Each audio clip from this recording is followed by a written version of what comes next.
This summer, myself and some friends visited Europa Park, which is widely considered Germany's and one of Europe's most popular and acclaimed theme parks. We had 3 days to visit the resort, 2 of which we spent in the theme park itself, and 1 day we spent in the Rulantica water park. I've got a separate video review for the water park, so make sure that you check that out too. Not to spoil the entirety of this video review, but overall, I love this place. Europa Park is absolutely awesome, with tons of rides and attractions, ranging from intense roller coasters to family-friendly, wet, dark, and various spinning rides. This is a wonderfully themed amusement park. Europa Park is of course already a really popular award-winning destination, being the second most visited theme park in Europe after Disneyland Paris. And if you are considering visiting the resort yourself, carry on watching this video review to understand in depth what makes it such an awesome theme park to go to. Plus, I'll share some tips that can help you make the most out of your time at Europa Park as well. Now, there are of course some things that I'm going to try and point out as critically as I can, but I really must stress that these are subjective and they're fairly nitpicky because overall, Europa Park is just excellent. And as my friend quite rightly pointed out, it's kind of like the embodiment of German engineering as a theme park. So Europa Park is in southwest Germany by the border with France. The theme park and resort is based inside of the town of Rust. And for our visit, we flew to Basel in Switzerland, though the airport is maybe actually inside France, and you have to pick which country you want to leave into when you get off the plane, so that's a fun little nuance. Now, alternatively, given its location on the crossroads of several European countries, driving there is probably super easy as well, so whether you're planning a road trip through Europe or just hopping across borders. We hired a car from Hertz at Basel Airport on the Swiss side, who actually gave us a couple of free Europa Park plush toys, so that was really cute. We then drove to a city called Freiburg im Breisgau, which I've definitely pronounced incorrectly, which itself is in Germany, though we crossed over the Swiss border a couple of times following the Rhine because we wanted to take a detour to check out the Rhine Falls. The Rhine Falls have absolutely nothing to do with Europa Park, but they are reasonably close, so if you did want a fun day trip out to see Europe's largest waterfalls by volume, I couldn't recommend it anymore. The drive through parts of the Black Forest region is absolutely stunning, and it's really well worth considering what else you can do and see in the area if you are looking at an extended trip. And then Freiburg is a super convenient place to stay for visiting Europa Park, and the town is a lovely base full of bars, restaurants, culture and shops. And we took full advantage of the supermarkets each morning to stock up on food and drink because Europa Park absolutely does allow you to bring your own food and drink in for picnics. In fact, you can bring booze in if you want to. Now, looking at places to stay, we did consider within the town of Rust itself, and we also looked at the resort hotels and camping options. And I honestly don't think any of these are horrendously priced if your budget allows and you don't fancy needing to travel into the park or the resort each day. Obviously, we rented a car for ease of travel, and from Freiburg it was about half an hour to get into Europa Park. But please do note that if you are driving, there is a €10 parking charge per day. Public transport from Freiburg to Rust and then into the resort apparently can take around double the time of driving, so do factor this in when you're looking at your accommodation, plus the cost of that too. With all of that preamble out of the way, let's get stuck into a full review of our visit to Europa Park in summer 2024. As I explained in the intro, I absolutely adored our visit to Europa Park, and I highly rate this theme park overall among all the places that I've been fortunate enough to visit. So with that being said, let's start off by going through the main positives, ranging from things like the theming of the park, a run through of the rides and the attractions, plus our own experience day to day with the park and the staff, cleanliness, the food and drink, as well as the virtual line system. So first of all, perhaps the greatest strength of Europa Park is the incredible level of theming. The theme park is predominantly themed after the continent of Europe, as the name implies, plus some random fairy tale bits that I guess has something to do with the Grimm brothers or whatever. Now what you can tell is that an immense amount of care has been taken to build this immersive world, and all of the areas have a distinct character and all of the attractions suitably fit in with their locations. And some parts of this theme park are outright beautiful. This is especially the case for some of the older areas of the park, such as the German, French, Italian, Spanish, and the Swiss zones, though even some of the relatively newer areas, such as Greece and Ireland, also have fantastic theming. Now, you could maybe argue that a couple of areas, such as Portugal and maybe Iceland, can feel slightly less cohesive because they're dominated more by their respective attractions and they're maybe a little bit emptier as a result, but this is being really critical, to be honest. I also didn't really like the UK area, but that's because this country is miserable and they actually got that spot on. Overall, the theming is exceptional and the park is absolutely gorgeous. Now, similar to the theming of the park, an immense attention to detail and quality of care has been put into the actual attractions themselves. And this should come as no surprise because as a little bit of a history lesson that you definitely didn't ask for, Europa Park was founded and is still owned and operated by Mack, which is a historic amusement ride manufacturer. They've basically been doing this for hundreds of years somehow. Across the park, all of the main attractions have clearly been built and maintained with that guest experience at the forefront. The primary attractions are all unique, they're creative,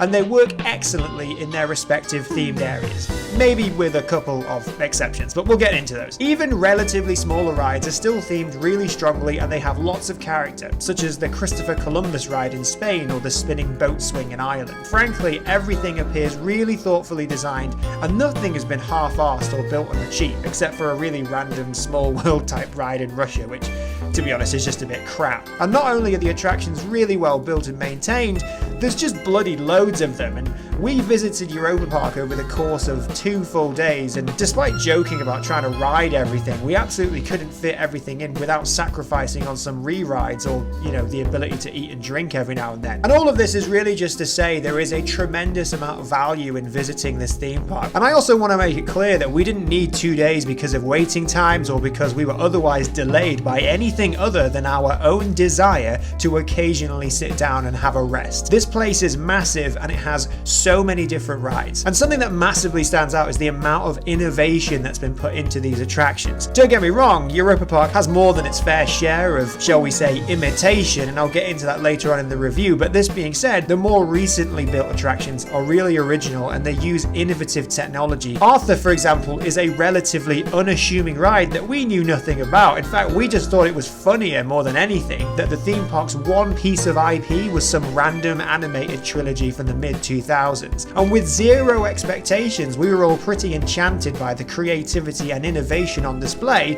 for this family-friendly roller coaster that literally everybody can enjoy. Voltron is the current standout attraction at the park. It's the flagship of the new Croatian section built for 2024, and it's a multi-launch roller coaster which also uses animatronics and a fantastic queue building to really immerse you in the narrative. On the ride itself, again, I'm not going to spoil it, but there's several really nifty little tricks that they've used to elevate this beyond just being another launch roller coaster. And when we first rode Voltron, we were completely blown away.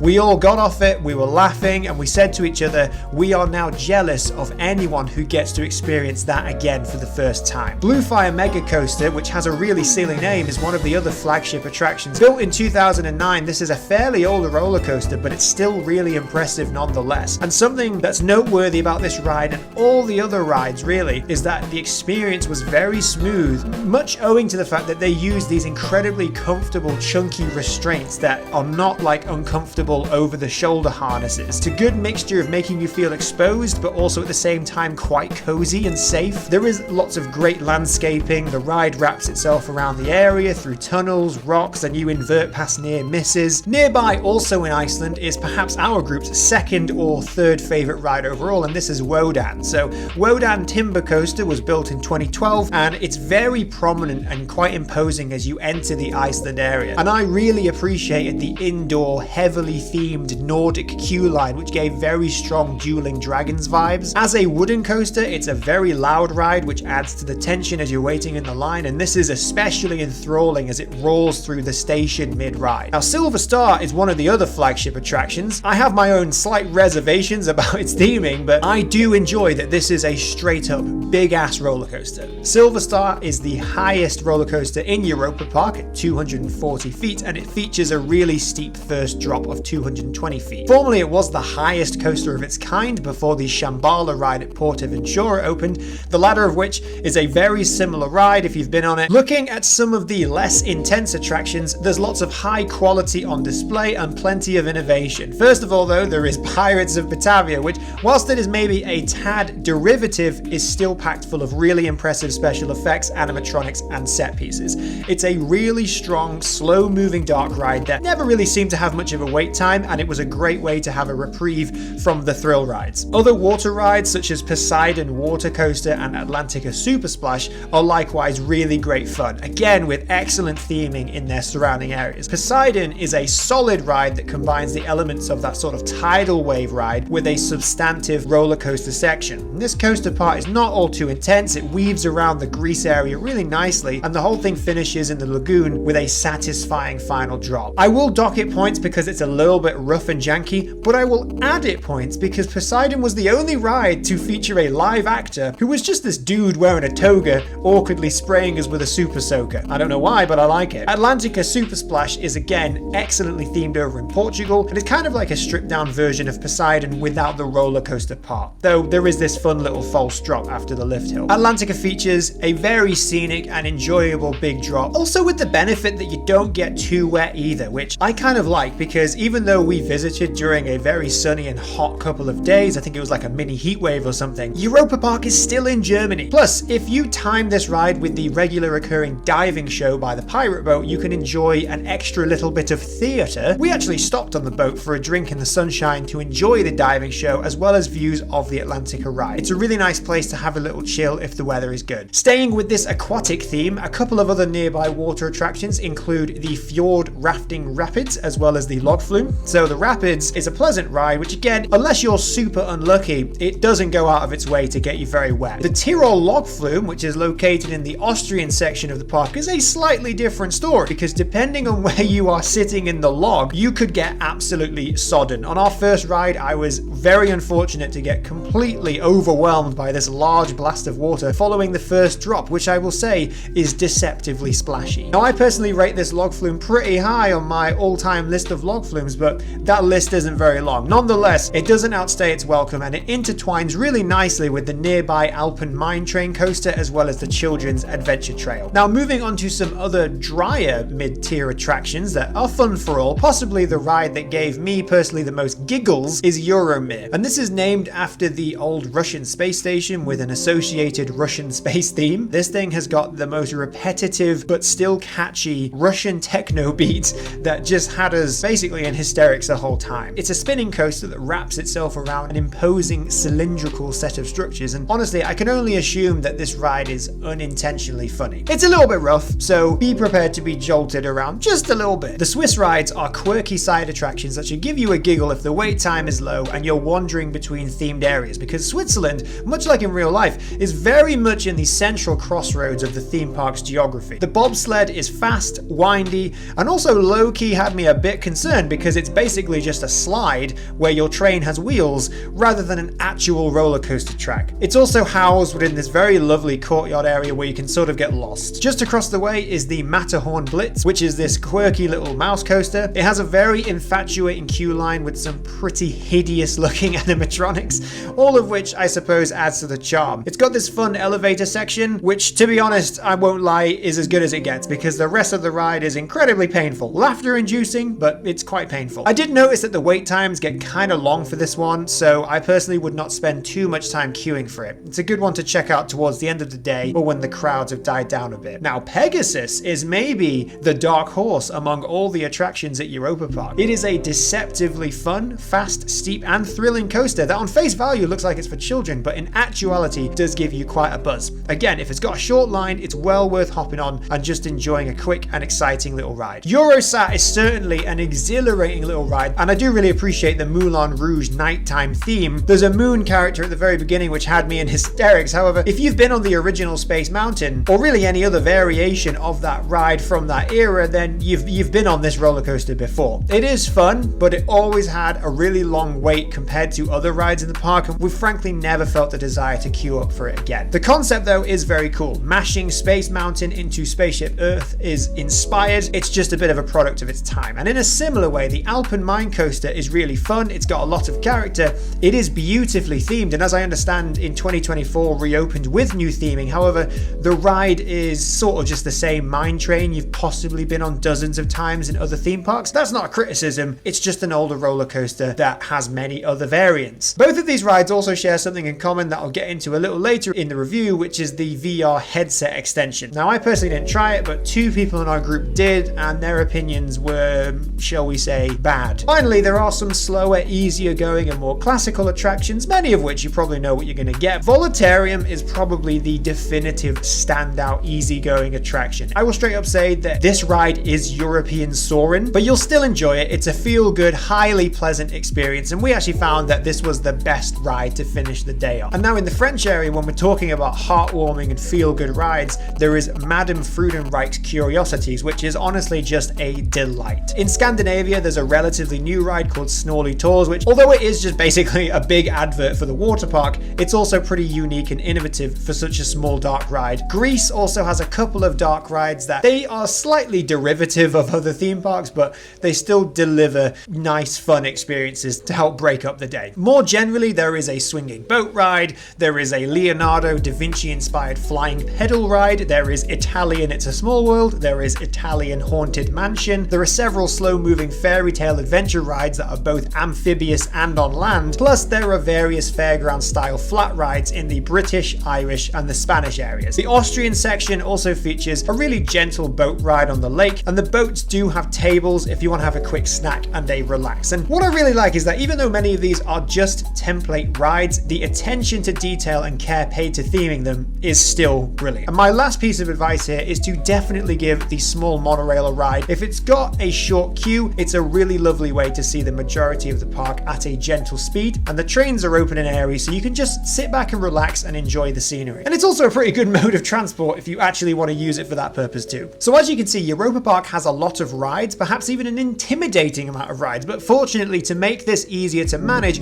one of my favorite things about the park is undoubtedly the virtual line system. So this is accessed via the Europa Park and Rulantica app, which I would suggest is essential when visiting. And the virtual line enables you to book a virtual queue time slot for one of the applicable attractions and skip the normal line. The time slots are 10 minutes and they are released throughout the day, with slots going sooner for the more popular attractions. And during our visit, we were able to use this feature for all of the supported rides at least once, and we used it exclusively to get on Voltron 3 times because that always had the longest queue. Now, the virtual line is essentially like the old-fashioned Disney Fast Pass in that it's completely free, that you can take advantage of just with your regular ticket. Everybody has the same equal opportunity to enjoy its benefits without any additional cost. And this is made even better by the fact that there is no other additional paid queue jumping service in the park. Now, there aren't really any negatives to this, but I will just obviously add that using virtual line does change the dynamic of your day. It kind of forces you to flex depending on where you now may need to be. Some people might find that this adds more stress because you're always kind of looking at the clock and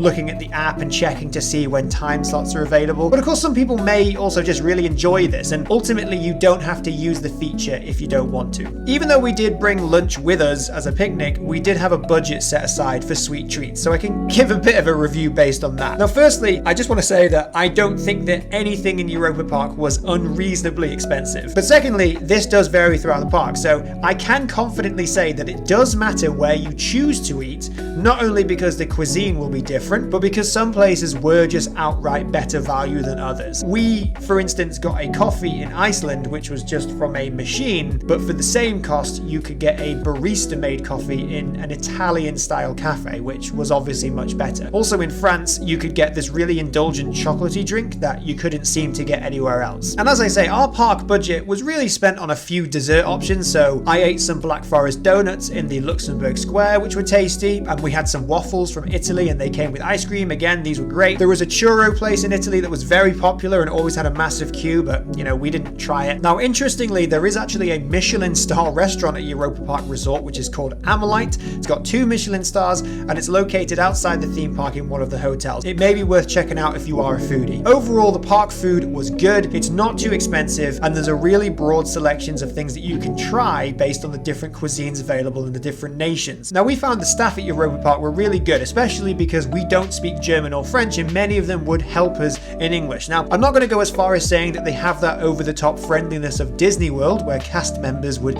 hand you their wallets and let you walk over their bodies, but ride operators, though, it's Germany, they were super efficient and slick, especially on newer attractions like Voltron. They're just so in the zone, and they have the operational side of loading and unloading guests just down. They know what they're doing. And also I can say during our visit, we never experienced any issues with ride reliability or breakdowns of any kind. Never even noticed any ride features that weren't working as intended, and everything was fully operational for us across both days. Okay, so now in an effort to give this review, a little bit of balance, I am now going to be a bit critical about some things that I noticed during our visit to Europa Park. They're things that have since lived rent-free in my head, but none of them are going to affect your time visiting the park, and there's also a good chance that you might just disagree or find them utterly unrelatable. So first of all, this is irrefutable. There is a lot of copying here. Despite there being plenty of originality and innovation throughout the theme park on more of the modern areas and attractions, this place has historically, clearly, rather egregiously and hilariously copied Disney. The best example of this is the Italian Haunted Mansion. Basically, from the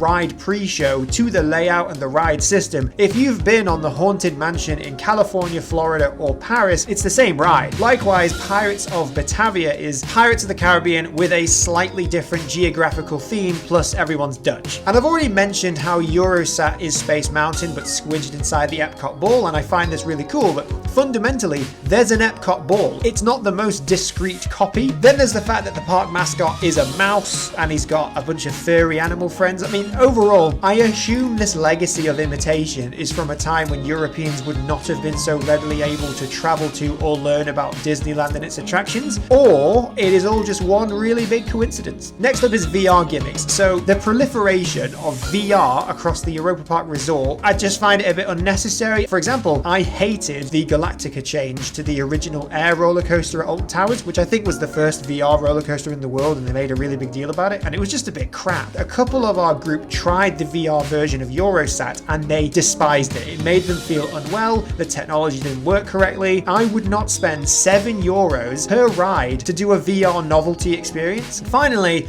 this is probably the most hair-splitting and subjective critique. I appreciate that theme parks need funding for major attractions, and this is absolutely nothing new, but I do find it really cringe that the Silver Star roller coaster is entirely based on the Mercedes-Benz Motor Company, with the name itself being a literal reference to the Mercedes logo. Moreover, the theming of this ride being entirely based on that sponsorship just makes it feel completely out of place with this otherwise beautifully themed park. And it'd be like having a McDonald's themed roller coaster called Golden Arches. It's just really cringe, and it gives me the ick. Finally, whilst this sponsorship deal has ended, it is also noticeable that the Blue Fire roller coaster has this really huge empty queue line building with a VR experience that's kind of been awkwardly thrown in it. And there's all this artwork which kind of makes it feel like a bit of a museum. But upon researching this for this review, it's because this building housed the original ride sponsor, which was Gazprom.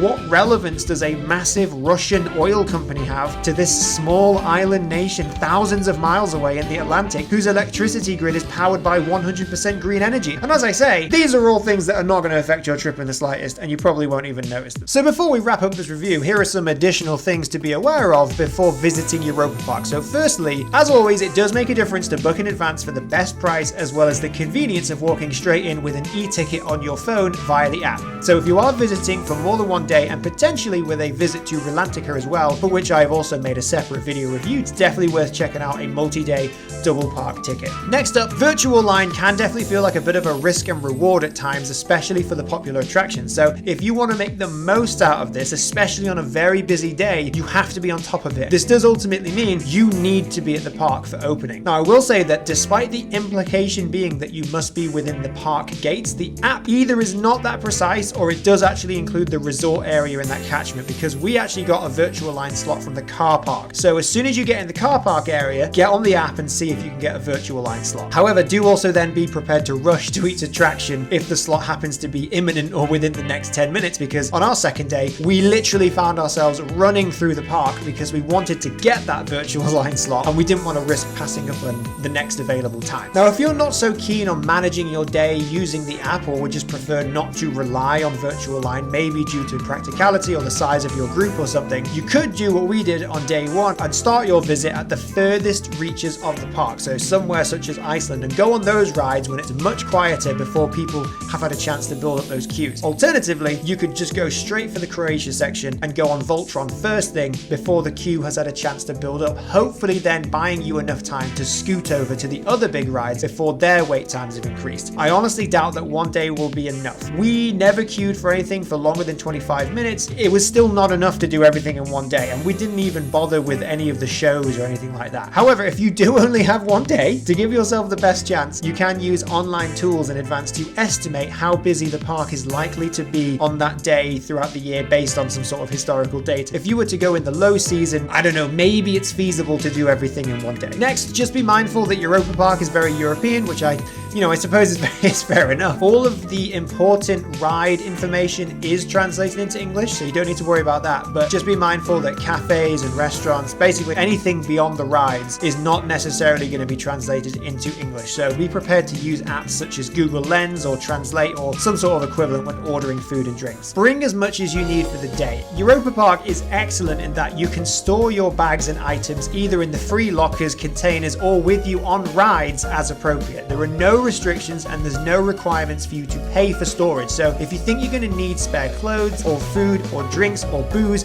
absolutely do bring a bag. And also make sure you bring water bottles, because you can fill your water in most of the restrooms. There are some exceptions where that's clearly signed, but yeah, bring a bottle, bring as much as you need for the day. And also for awareness, just outside the resort there is actually a big Lidl supermarket along with some other shops, so if you do need somewhere to stock up on snacks or any other items such as sun cream, pain medicine, hand sanitizer, or anything like that, it's a very convenient spot. And now this one really does go without saying, for the love of God, wear comfortable shoes and appropriate clothing for your day. It's a big place, there's lots of rides, expect to be walking around the park quite a lot. If you need mobility support, make sure you get in touch with the park in advance to sort that out. There are transport options such as the monorail or the little train, but honestly, if you're keen to get around the park as efficiently as possible and get on all the rides that you want to, you are going to be on the move quite a lot, so make sure you're wearing nice cushioned shoes. Finally, if you are taking a car, again, parking is €10, but you can skip the end of day parking machine queue by purchasing this in advance on the app. Save you time leaving at the end of the day. Though, frankly, the car park, it is super efficient. Again, it's German. We went on a really busy day and we had no issues, and the car park literally heads straight onto the Autobahn. Alright, so to wrap up this review of our visit to Europa Park in summer 2024, this place is amazing. It's an absolutely wonderful theme park destination, and the cost of admission is very reasonable considering the value for money. It is a wonderfully themed park